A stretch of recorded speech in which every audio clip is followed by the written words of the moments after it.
ഒരു മഴയുള്ള രാത്രി. സമയം രാത്രി 11 മണി കഴിഞ്ഞ് 45 മിനിറ്റ്. ഗ്രാമത്തിലേക്കുള്ള അവസാന ബസ് പതിയെ മുന്നോട്ട് നീങ്ങുകയാണ്. ആ ബസ്സിൽ ഡ്രൈവറും കണ്ടക്ടറും ഒഴികെ ഒരു യാത്രക്കാരൻ മാത്രം. വെളുത്ത മുണ്ടും ഇളം നീല ഷർട്ടും ധരിച്ചൊരു വയോധികൻ. അദ്ദേഹം പിൻസീറ്റിൽ ശാന്തനായി ഇരിക്കുകയാണ്. വിചിത്രമായൊരു കാര്യം, പുറത്ത് ശക്തമായ മഴ പെയ്യുന്നുണ്ടായിരുന്നെങ്കിലും അദ്ദേഹത്തിൻ്റെ വസ്ത്രത്തിൽ ഒരു തുള്ളി പോലും വെള്ളമുണ്ടായിരുന്നില്ല. കണ്ടക്ടർ ടിക്കറ്റ് ചോദിക്കാൻ അടുത്തെത്തി. ചേട്ടാ, എവിടെയാണ് ഇറങ്ങേണ്ടത്? വയോധികൻ പതുക്കെ തലയുയർത്തി. പഴയ പാലത്തിനടുത്ത്.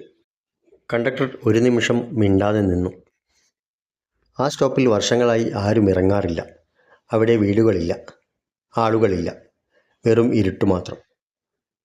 ബസ് യാത്ര തുടർന്നു. അവസാനം പഴയ പാലത്തിനടുത്ത് ബസ് നിർത്തി. വയോധികൻ പതുക്കെ എഴുന്നേറ്റു.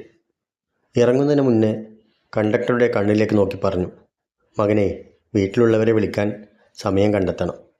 സമയം കഴിഞ്ഞാൽ പറയാനൊന്നും ബാക്കിയുണ്ടാവില്ല. അത്രയും പറഞ്ഞ് അദ്ദേഹം മഴയിലേക്ക് നടന്നു. ബസ് വീണ്ടും യാത്ര തുടർന്നു.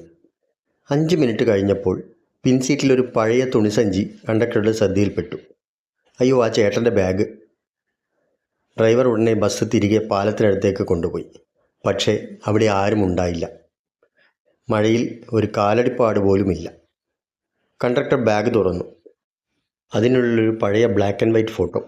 ഫോട്ടോയുടെ പിന്നിൽ എഴുതിയിരുന്നത്, ഈ വഴിയിലെ അവസാന യാത്ര, ജൂലൈ 18, 1998. കണ്ടക്ടറുടെ കൈകൾ വിറച്ചു. അടുത്ത ദിവസം ചായക്കടയിൽ അദ്ദേഹം ആ ഫോട്ടോ കാണിച്ചു. ഒരു വയോധികൻ അത് കണ്ട ഉടനെ ഞെട്ടി. ഇത് രാഘവൻ, ഈ റൂട്ടിലെ പഴയ കണ്ടക്ടർ, 1998 ബസ് അപകടത്തിൽ മരിച്ചയാൾ. ഒരു നിമിഷം തലേ രാത്രി കേട്ട വാക്കുകൾ കണ്ടക്ടറുടെ മനസ്സിൽ വീണ്ടും മുഴങ്ങി. വീട്ടിലുള്ളവരെ വിളിക്കാൻ സമയം കണ്ടെത്തണം.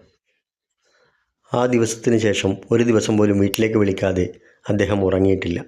കാരണം ചില യാത്രക്കാർ നമ്മളെ ലക്ഷ്യസ്ഥാനത്ത് എത്തിക്കാൻ മാത്രമല്ല വരുന്നത്, ജീവിതം മാറ്റുന്ന ഒരു സന്ദേശം നൽകാനുമാണ്.